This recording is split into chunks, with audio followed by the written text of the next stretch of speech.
What's up, everyone? Welcome back to the Charter Podcast, brought to you by St. Xavier University. Ruthie Polinsky, 𝗏𝗏𝗏𝗀, Alex Shapiro. We are here to talk all things Bears as, guess what, guys? School's out for summer for a lot of these guys. And when I say that, I mean the offseason is over, but the season has begun, is what that means, right? This is not a time for the majority of these guys to take 6 weeks off. This is, as Ben Johnson says, this is not getting ready for training camp. This is get ready for training camp time, right? No, I totally just botched that. Training camp is not time to get ready to get in condition. It's you not don't get in condition. Camp. It's right. not get in shape camp. It's right. show up in shape camp. Right. There we go. Okay. So anyways, let's spend today's episode just sort of recapping mandatory minicamp, OTAs. It was the last time we got to hear from Ben Johnson and some of the guys on Tuesday before we see them for training camp. So I want to get your guys just sort of overarching themes, thoughts, things you want to talk about as we prepare for 5-6 weeks of no Bears availability. I'll just kick off. I think the theme was, there were two pillars for me. One was the different vibes of Bears practice, increased accountability, attention to detail, increased intensity from not only Ben Johnson, but Dennis Allen, all the way down to his position coaches. We felt that intensity throughout rookie minicamp, OTAs, mandatory minicamp, et cetera, et cetera. So that was that, like setting the stage, setting the tone. This is our culture. This is who we are. This is the standard of practice. The other side was progress, and seeing that progress on the offensive side. It was clunky, and I'm not insinuating that it's perfect by the end of it, but it was really clunky at the start to the point where like the Bears couldn't even get out of the huddle. Right? We saw them stopping, get back in the huddle, do it again. That wasn't right. To less of that pre-snap stuff by the end. Still, some like what's going on here with this play. This doesn't look right. Still not being on the same page with some receivers, timing issues, et cetera, et cetera. So those issues remain, but as they are really building the foundation of this thing, the details, the like basic fundamentals, we saw some of that progress. So is there room to grow? Yeah, absolutely. The Bears are nowhere near ready. Ben Johnson said it. We are not ready for prime time. That's clear. But it's not like they were stuck in the mud, stuck in first gear, making the same mistakes over and over and over again. We at least saw some of that, a little bit of progress where it's like, okay, you have something to hang your hat on as the Bears go forward to summer break. Yeah, Alex, I thought you brought up a couple good points there. Firstly is, the time is taken to get in and out of the huddle, right? And you talk about Ben Johnson saying, hey, I want to build this thing from the ground up, break it down to the studs. But before he can do that, he's got to figure out what kind of tools he has. He's got to figure out what kind of lumber he's working with before he builds it from the ground up. He's got to figure out the paint, the nails, the screws, okay? So for Caleb Williams, he's throwing a lot of different stuff at him. He's throwing some wordy plays. He said he's sending the line with 2 plays sometimes. Said he's doing a lot of motion. He's working on the play action. Here's a stat I pulled for the Big Pro Football Show yesterday. Last season, the Bears ranked 30th in play action rate and 21st in motion rate. Ben Johnson's offense for the Detroit Lions last year ranked 1st in play action rate and 5th in motion rate. So Ben's trying to see what he can fit Caleb into as far as he's building this thing up from the ground up, but he wants to see what Caleb's capable of. That's what I got out of this, is you're seeing some things that are a little bit sloppy, the huddle's a little bit iffy. Ben's giving him a lot, putting a lot on his plate to see what he can handle. And then I think early in training camp, when he comes back, he's going to see how much work Caleb did to learn these things and what his capacity is. So now once we get into training camp, you're going to start narrowing things down to really see what fits Caleb, to see what Caleb can do well. And then Ben will really lean into those things that Caleb can do well and we're going to see a lot cleaner of a practice offensively. The huddle will be cleaner. The play calls will be cleaner, because you got to realize that this was their first time getting to know each other, getting to interact together, getting to see each other on the field. Obviously, you have the crossover tape, but to get in the head of each other, to see how each other reacts to certain situations, plays offensively. So I think that this was a really good start to lay the foundation.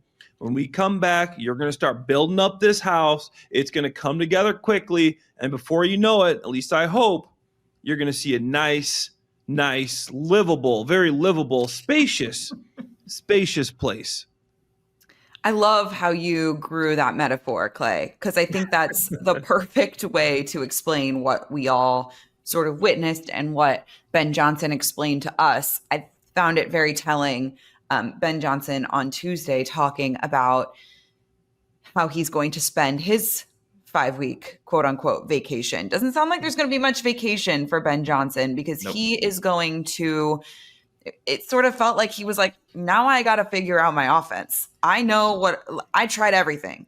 Now I got to figure out, how am I going to make this work for Caleb?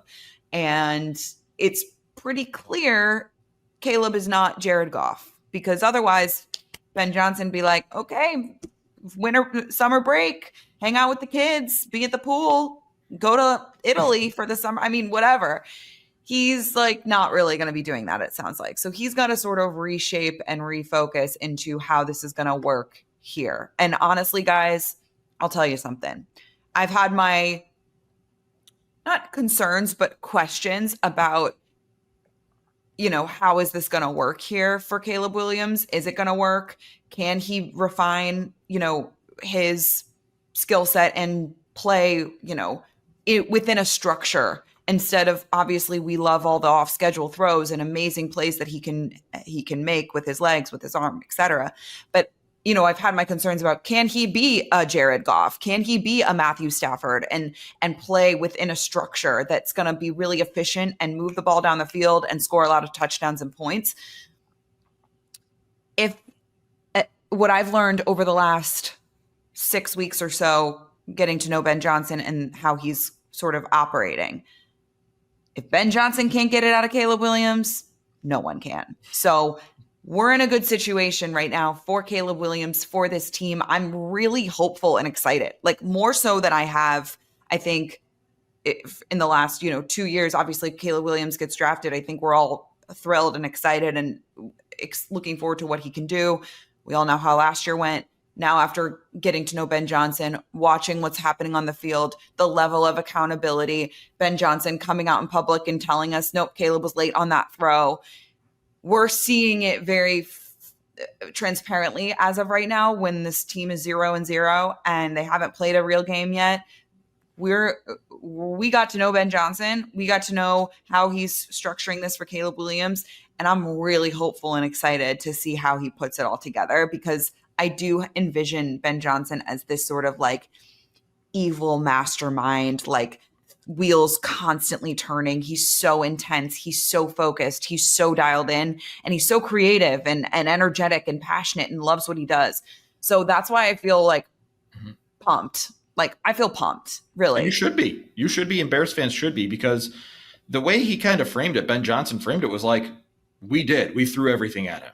We put what we need to put on tape. We put it on tape. Do we have the plan now? No, we don't. But that, to your point, Ruthie, that's what these 5 weeks, 5.5, whatever, however many weeks are going to be for him. It's going to be him getting together with Declan Doyle, Press Taylor, Antoine Randall, like all the guys, heads together. Okay, here's everything. We did it. What did Caleb Williams pick up pretty quickly? What did he not pick up so quickly? What looks really good? To Clay's point about the motion, all right, we use Cole Kmet in motion a bunch. We used DJ Moore in motion a bunch. We used DJ Moore in the slot a little bit. We moved all of these different guys around. We had the running backs doing X, Y, Z. How do we take every single piece of this thing to put it together to make a brand new Chicago Bears offense?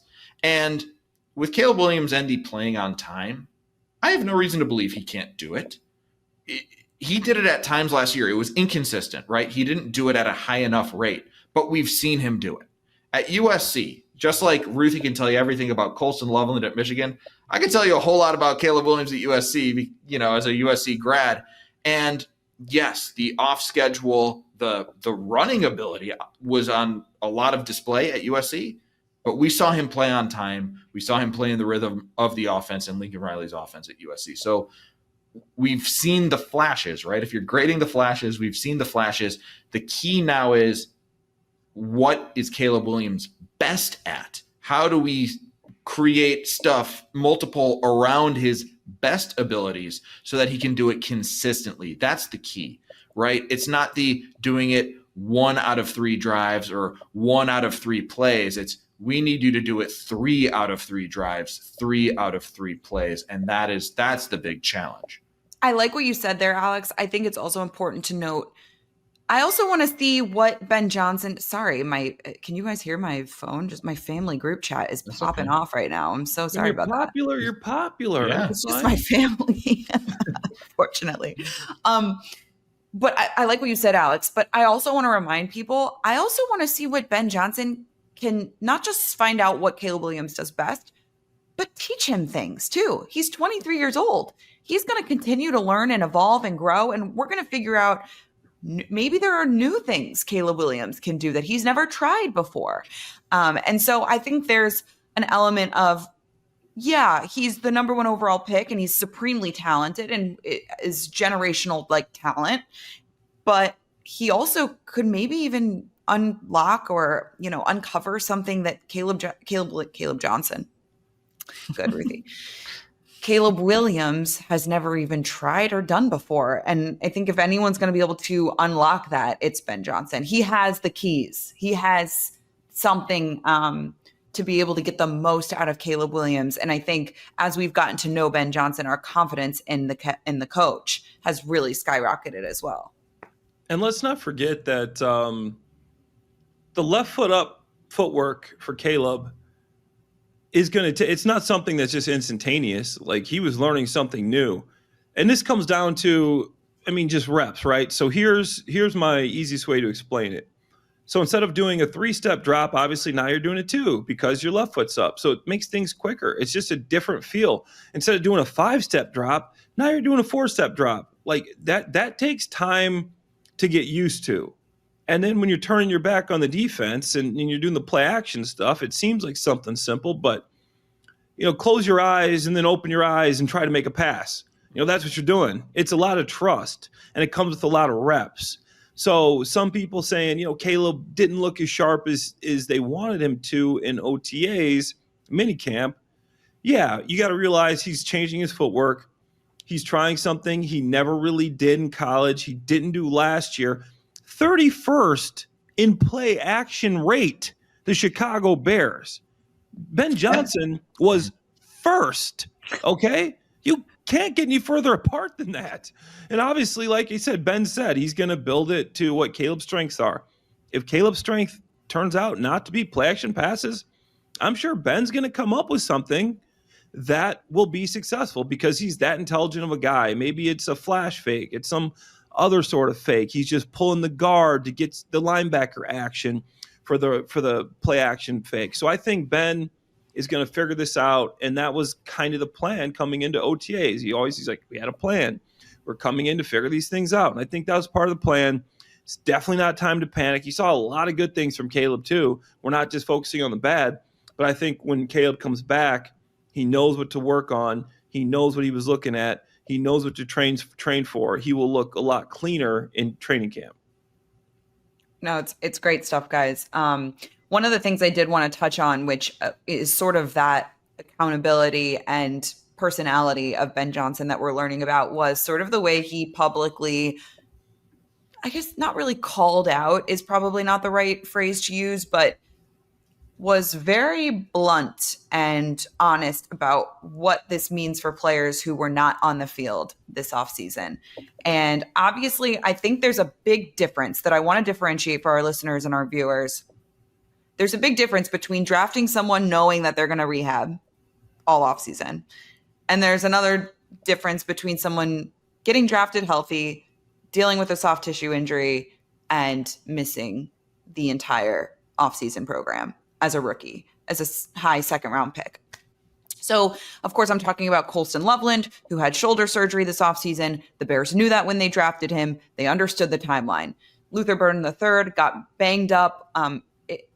From my understanding, guys, that was not the same injury that we witnessed at rookie minicamp. It sounds like there was a practice, an OTA, that where we were not present, that Luther Burden III suffered a soft tissue injury that was different from that fall that we all witnessed when he kind of got the wind knocked out of him. That fall looked like a cracked rib, but he was fine. Not a soft tissue thing. Ben Johnson told us later down the road, Luther Burden III dealing with a soft tissue injury. I think it's also important to note, and I mentioned this on our show, Clay, the way Ben Johnson has structured practice is so that the guys who are injured or are rehabbing are not on the practice field during the team periods, individual drills. They may be out there during walkthrough when we're not out there, Alex. I'm not sure. But it's important to note that, we talk about mental reps and how important those are for guys on the field. Well, guess what? You're not on the field. If you're rehabbing, Ben Johnson has you inside rehabbing. Okay. So I think that's important when we think about the way Ben Johnson announced to, whether it be the media or whether it be his locker room, whether it be just Luther Burden III, he talked about what a disadvantage it is for players, especially rookies, to not be on the field this time of year. What were your takeaways from the sort of transparency, I guess we could call it, from Ben Johnson this week when he talked about Luther Burden III not being on the field? I totally took it as a message to the players and to the media too. Like, hey, this is not a nothing burger. Is it time to panic? I wouldn't go that far. I wouldn't go as far as to say, like, oh my God, is this Kevin White round 2? Like, no, I wouldn't say that. But I mean, he said in no uncertain terms, this is valuable time that these guys missed. And I'll extend it, beyond Luther Burden, the Zach Pickens of the world, right? We saw Zach Pickens at OTA number 3. It was his first time out there all off season, I'm pretty sure. And he left early. He left that practice early. Terrell Smith, we haven't seen him out for a long time. Zay Frazier, he was back for OTA 3. He was back on the field, but he missed some time. These are all guys who are competing. So Luther Burden is absolutely in a huge competition for snaps because it's not just him and Olamide Zaccheaus and Devin Duvernay. It is also Colston Loveland. It is also Cole Kmet. It is all of these players who are going to be taking snaps, in that slot role. So it's him. It's Terrell Smith and Zay Frazier who missed a ton of time fighting for that CB2 job. It is the linebackers, 𝗻𝗁 𝗂𝗏𝗻𝗁, who I expect to be around, as a core special teams guy. But that Sam spot isn't locked up. Is it going to be Noah Sewell?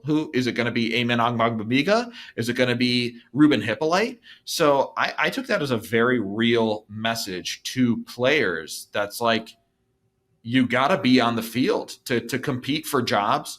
And we talk about left tackle, we talk about slot because those are the big ones. There are a lot of jobs up for grabs on this team beyond that. I mean, even special team stuff. Who's going to be the best up back? Who's going to be the best gunner besides Josh Blackwell? For a lot of guys, that's how they're going to make this football team. And they got to be on the field to show that. Ruthie Polinsky, I got a question for you. What's the best ability? Availability. Availability is the best ability. And especially for a young rookie that's trying to, as Ben Johnson said, you're not only building trust with the coaches, which I might add is extremely important, you're building trust with your teammates. If Tom Brady didn't trust you in OTAs, you have a chance to build that trust. You only get so many reps with the first team, you ain't playing. If Drew Brees didn't trust you, you ain't stepping on that field. If Matt Stafford didn't have complete and utter faith in you, you're not playing. Okay, so you got to build the faith, yes, with the coaching staff, but also with your teammates, that they know you're going to be in the right spot. And this ain't the old days. You don't have 20 OTAs and 3 mini camps, and you're not coming in with 4 preseason games and just endless amounts of training camp practices. You have a limited amount, limited time restraints on these practices to prove that you are this player. For a guy like Luther Burden, especially coming into a room that has veteran players in it, you're going to have to prove that you know what you're doing, and you're going to have to outshine some of these guys to get on the field with the trust factor. So for a rookie player, missing these reps is huge, because this is where you build the trust in your teammates. You build the trust with, obviously, your quarterback and your coaching staff to put you out there. And I'm not just trying to single out Luther Burden, Colson Loveland, but like Alex said, even some of the veteran guys, you want to show that you're still healthy, you're still playing. You're in a 1-year contract, 1-day contract. Every day, every game, everything matters in the NFL. So hopefully these guys can get a little bit of time, rest up, get healthy, get work in before training camp so they can hit the ground running, because now you're putting a ton of pressure on early in training camp to really show that you know the offense, you know all these motions and shifts. Not an easy position. Tight end's a tough position to learn in the NFL. We've talked about that. It takes a really intelligent, smart, and handsome guy to play tight end, I might add, in the NFL. And slot receiver. You got to do a lot of motions in this offense, a lot of shifts. You're going to put in a lot of different positions. So a lot of pressure, a lot of stress in early training camp for our 2 youngsters, 2 first picks in the draft. I'm so glad you brought up the trust conversation, because obviously that's something Ben talked about, but I think it's also, like you said, Clay, you're not getting on the field, but it's also maybe if you do get that opportunity to get on the field, maybe they're like, all right, we need you to get out there.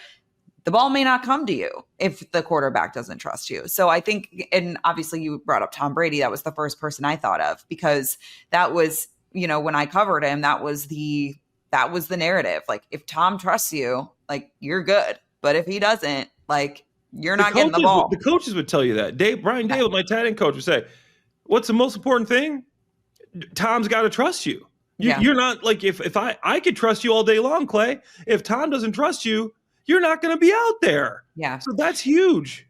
It's also, it's of course the quarterback receiver relationship, which is relevant to what we're talking about right now. But Ben Johnson talked about the guys next to you. Like, are they confident that you're going to block for them? Are they confident that you're going to run the right route? Like, DJ Moore may or may not have forgotten Luther Burden III's name in his press conference. Like, I just want to make sure that if you're not on the field, I don't know. Of course, you can't like force someone to come back early from injury, right? But it did feel like there was some underlying, how hard are you trying to get back on the field is really sort of the message. I think if the player was doing all the right things, maybe Ben Johnson would have been a little softer in his message, but it felt very strong. So I don't know. And I don't mean to, you agree, Alex? Oh yeah. It was a message. It was a pointed, you got to be out here to compete. Yeah. You're missing valuable time. Yeah. So I think that's interesting. Obviously something to keep our eye on. If he's not out there in training camp, we're going to have some issues is the bottom line. Other things, guys, as we get ready to, we're going to have so much time this offseason in the next couple of weeks to, because our offseason rolls on. But I think we'll have so much time to talk about storylines, things we're looking forward to at training camp. But after the first part of that offseason just wrapped up, I want to get your guys' camp crushes. Who are you going to be crushing on in the end of July? I'll start. I'll start with one that I'm not sure qualifies. We talked about this offline, and Ruthie and Clay said yes, it qualifies, but I'm going to couch it with a second guy. So my first one is 𝗻𝗻𝘃 𝗍𝗂, who might have gotten forgotten a little bit after he signed his free agent contract because they drafted Colson Loveland, they drafted Luther Burden. We are just slotting those guys into the slot. Neither of those guys were out there very long, so number 14 was a number I wrote on my paper a ton. He's clearly a veteran. You want to talk about trust and know what you're doing? Guy clearly knows what he's doing. He can make plays. So he's a bit of a veteran. He's proven himself. So I like the training camp crush. It's like, wait, who's this name? How do I spell this guy's name? So for that guy, I'm going to go Nahshon Wright, who also got an opportunity because guys were hurt, right? Jalen Johnson missed some of OTAs. As I said, Terrell Smith and Zay Frazier weren't out there. So for a long time, it was Tyreek Stevenson and Nahshon Wright out there. I thought Nahshon Wright looked pretty good, made some plays. So this is a guy where it's like, okay, if you can play on special teams, are you finding your way onto this team because you've shown, okay, I'm taking advantage of this opportunity on the defense. And by the way, since I won't be playing on defense a lot, if I could play special teams, Nahshon Wright was a guy who caught my eye a little bit. All right, Clay. You guys know who I'm going to say. Yeah. My tight end, his name is Joel Wilson. I know you got 𝗏𝗃, who honestly had a really good OTAs and minicamp. Like I said, I loved his versatility he was able to show. Durham Smythe might need to be on notice a little bit here. I know you signed him to a deal, and he's got a history with Ben Johnson. But Joel Wilson, receiving-wise at least, I know he's been on 5 teams in a couple of years, bunch of practice squads, but this guy can straight up play. He can straight up play as far as a receiver. He's a weapon. He was catching balls, 50-50 balls, former quarterback in college, smart player, very, very smooth, great hands, solid routes from the first day. I go, who is this guy? This guy caught my eye early and just kept catching it. He's going to be my camp crush. From The Bachelor, my rose is going to Joel Wilson. Obviously, I don't know how much time he's going to get because this is a tough tight end room, but I think he is a guy who put himself in a position to possibly make the team. And when you get shouted out by Ben Johnson, that doesn't hurt too much either when the head coach is taking notice. So he's a guy come training camp. I'm going to be watching. I'm going to see how he looks out there. Maybe you're going to get some 13 personnel. 𝗏𝗃, Colston Loveland, Joel Wilson. Teams think you're about to pound the rock. Then you split out and you're throwing the football all around the field. Let's go. Okay, Clay. Wow. Joel Wilson, after he got called out by Ben Johnson, I had him down for 3 touchdowns on the third OTA. Could have had a 4th. He was wide open. Caleb Williams, 3. The ball didn't find him. 3 could have been 4 touchdowns for Joel Wilson. It was red zone period. It was. But still, he was catching the touchdowns. Every throw is going to the end zone, Clay. That's true. But yeah, it was good. No, it was cool to see him kind of like embrace the limelight for a second, right? Like it's someone who didn't panic under pressure, No, it was cool to get to know some of those guys. Do I have a camp crush? I mean, everyone knows my camp crush. Tory Taylor can't be your camp crush again. No, not Tory Taylor. He's making the Kyle Monangai, my guy. I just am excited about him, guys. And Clay, I think you were the one that really pointed it out to me how, maybe some of the knock on him or the criticism of him was, or concern, questions about him was that he wasn't really a pass catcher. But like we saw him show off some hands a little bit. And he's a little bowling ball, that thing. Obviously, we know that pads aren't on. We'll see how it looks. But I'm excited about him. Another guy, I'll stick in the same room. I mean, I'm really rooting for Ian Wheeler, guys. Like, that's someone that we fell in love with on Hard Knocks. And we were all sort of, like, devastated when he got hurt. He was really making a name for himself, really smart guy. The last coaching staff was really high on him. You imagine the front office is still very high on him since it's the same front office. So I'm rooting for him. I hope he can carve himself out a role on this team. And all of a sudden that's a really crowded room, because I know that's something we should have talked about that we ran out of time. But do you guys want to talk about, obviously, Nick Chubb, J.K. Dobbins off the board, right? How do you feel about that room? I'm not entirely worried, to be honest. I think this is a team that still wants to evaluate what they got when the pads come on, because to your point that you literally just made, I think Kamanungai is going to look different when the pads come on. I think Roschon Johnson is going to look different when the pads come on. There are still free agent running backs available. The top 2 might be gone, but there are still a handful of solid running backs available on the free agent market. Not worried. I think it's a ringing endorsement for Kyle Monangai and obviously Roschon Johnson there. Ian Wheeler too, Ruthie, before I forget one of your crushes. Yeah. Also, we got to remember this. There was a ton of running backs drafted. How many were drafted, Alex? I know you know the number offhand. I think 20. It was 1 billion. It was 20 something, right? Yeah. So when you have an influx of 20 plus running backs, on the back end of that, you're going to see some quality running backs get let go near final cuts and stuff, and guys that actually could help a team. So I think that that's something interesting. The Bears still could upgrade, throw a guy at the back of that roster that could get a few reps, a few runs here and there on a roster. So I think that's something to keep your eyes open for as well. I love it, guys. Really good, fun, quick episode wrapping up sort of the team's version of the off season. As our off season rolls on, we will continue to bring you this podcast. Some of us will go on vacation here and there, but we'll keep it rolling. We're going to keep it chugging. It's an exciting time for our network, for our people.